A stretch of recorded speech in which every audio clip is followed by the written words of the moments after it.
Alhamdulillahilladzi ja'alal insana khalifah irsitati wa anwa'i mukhtalifah wa bidzalika awjaba 'alaika ikhwah. Assalatu wassalamu ala rasulillah wa ala alihi wa sahbihi wa man tabi'ahsana amma ba'd.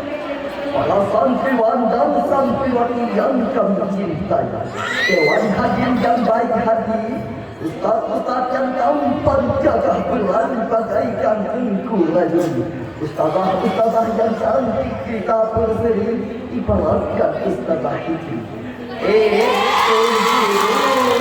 Serta Tengku Wali Kelas Tengku Anwar Padi yang rupanya kecil sekali. Semoga kita semua diberkati oleh Sang Ilahi. Allahumma amin. Dewan Hadir yang mulia, para ahli yang berbahagia, dan manapun asalnya, apapun sukunya dan siapapun dia, saat ini kita bersama-sama berkumpul di arena ini, bertauhid menjadi silaturahim antara satu dengan yang lain. Indonesia merupakan salah satu negara multikultural terbesar di dunia. Hal ini dapat dilihat dari kondisi sosio-kultural maupun geografis yang begitu beragam dan luas.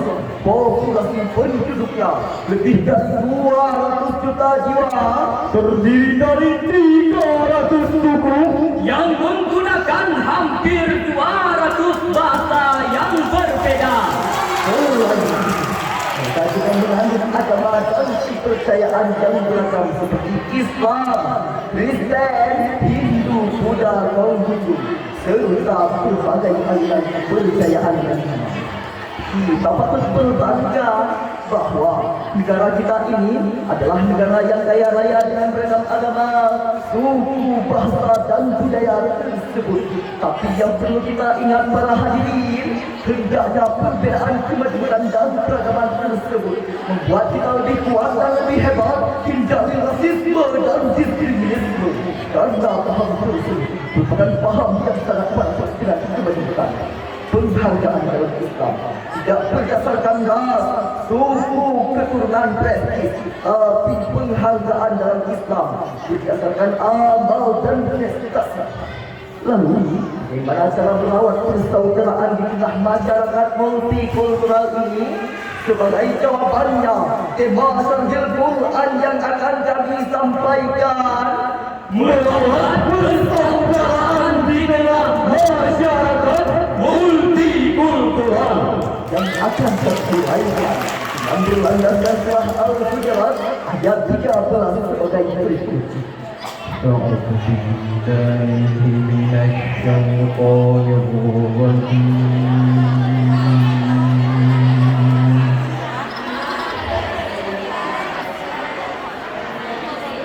بسم الله الرحمن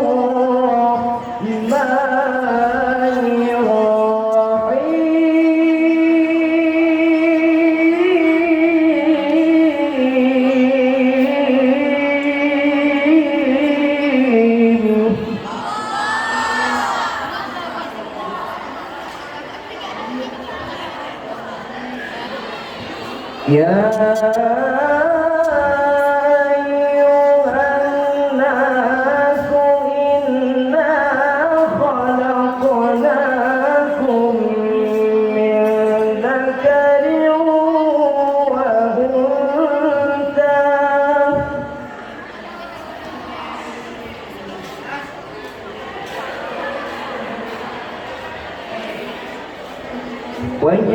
وجعلناكم شعوبا وقبائل لتعارفوا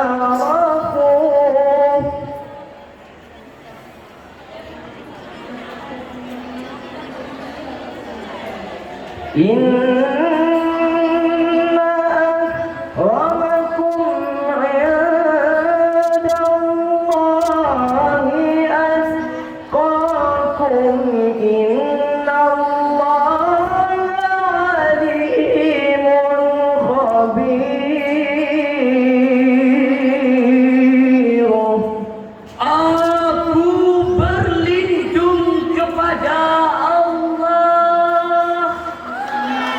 dari godaan syaitan yang terkutuk dengan menyebut nama Allah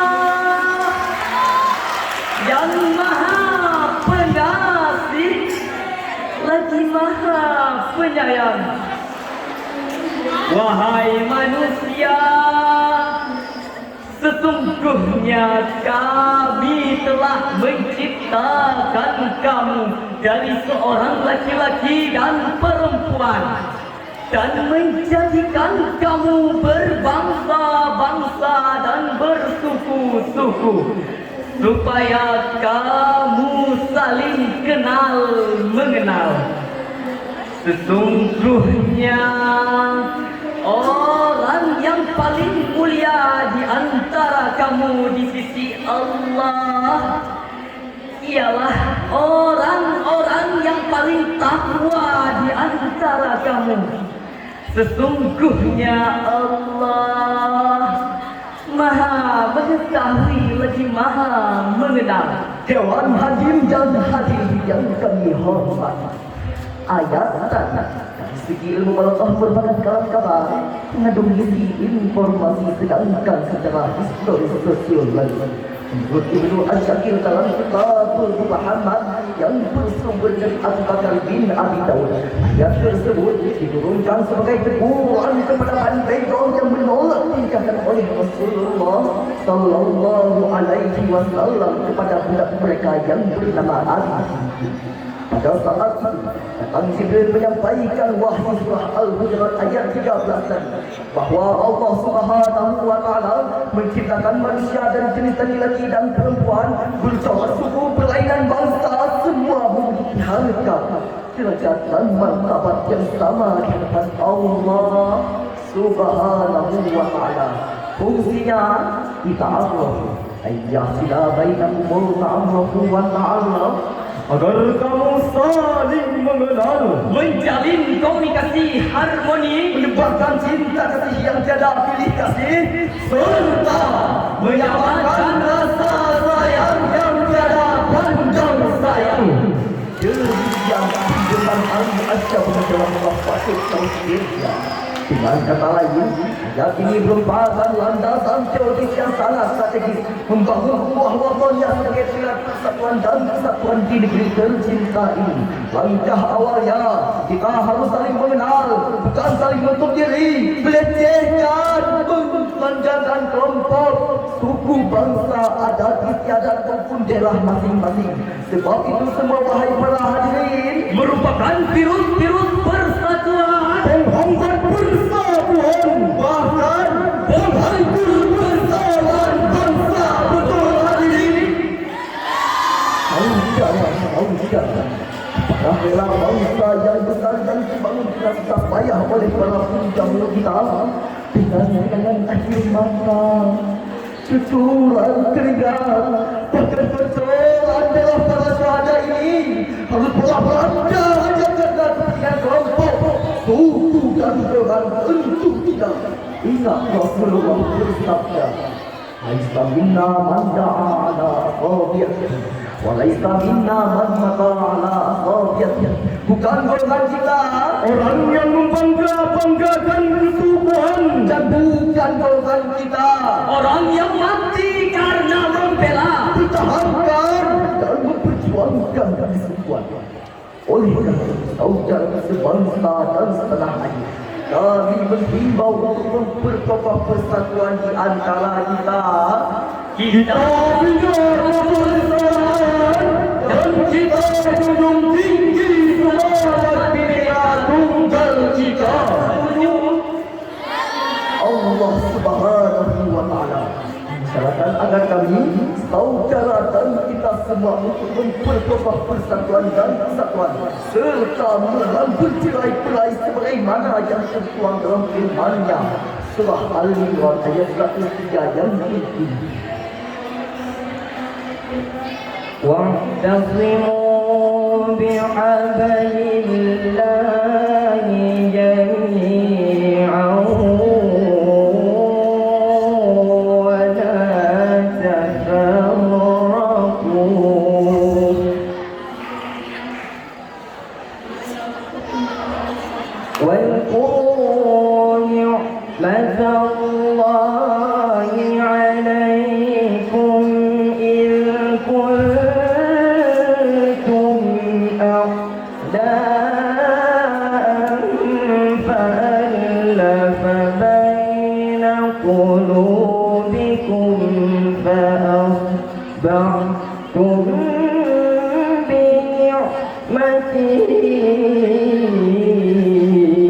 إخوانا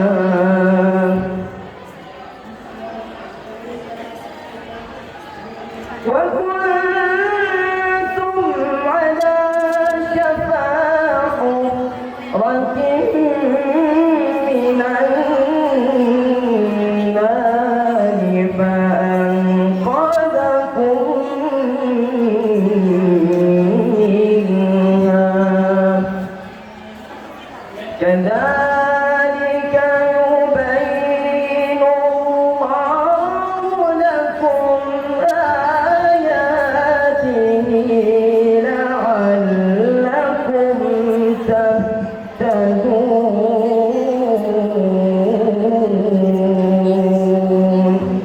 صدق الله العظيم.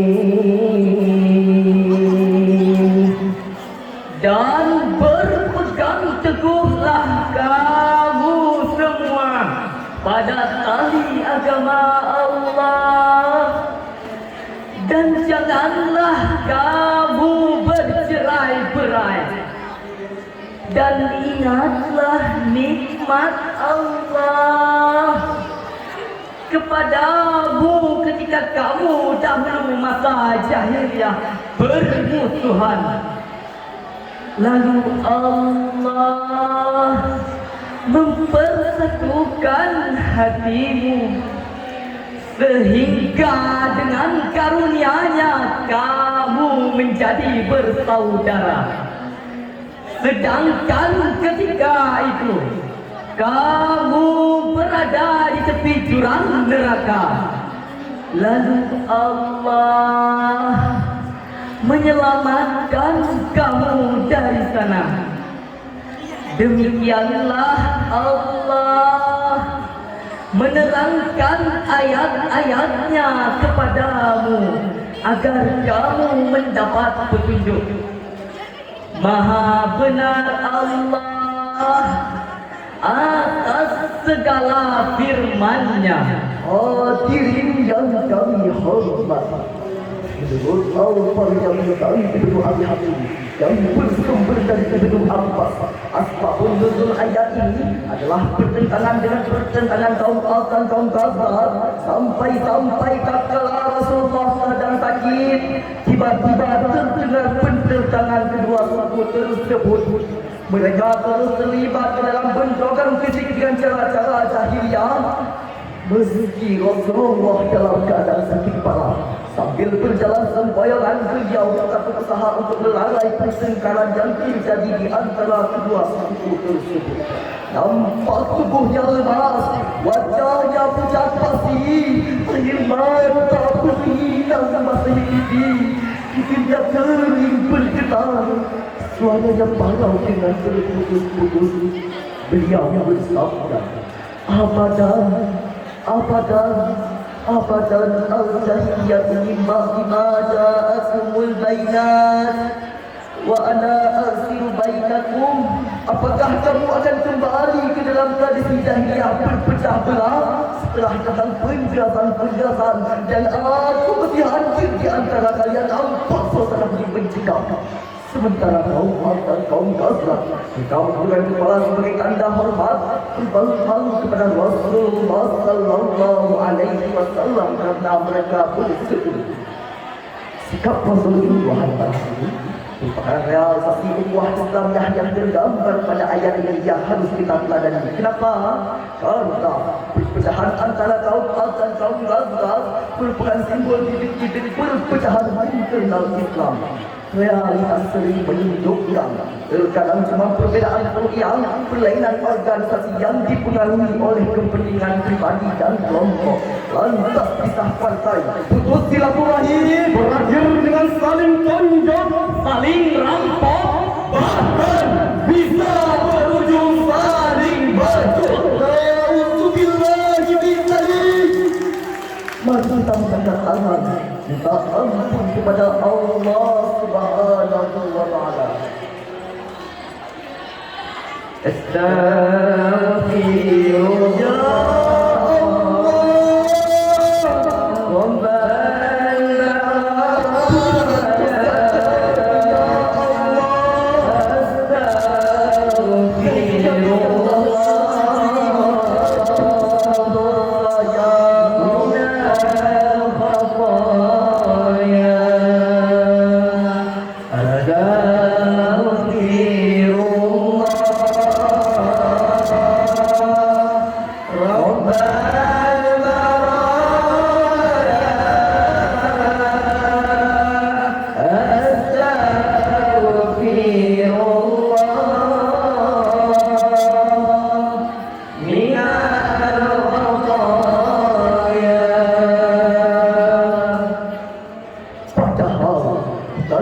semua muslim itu bersaudara, sama mungkin ibarat satu bangunan.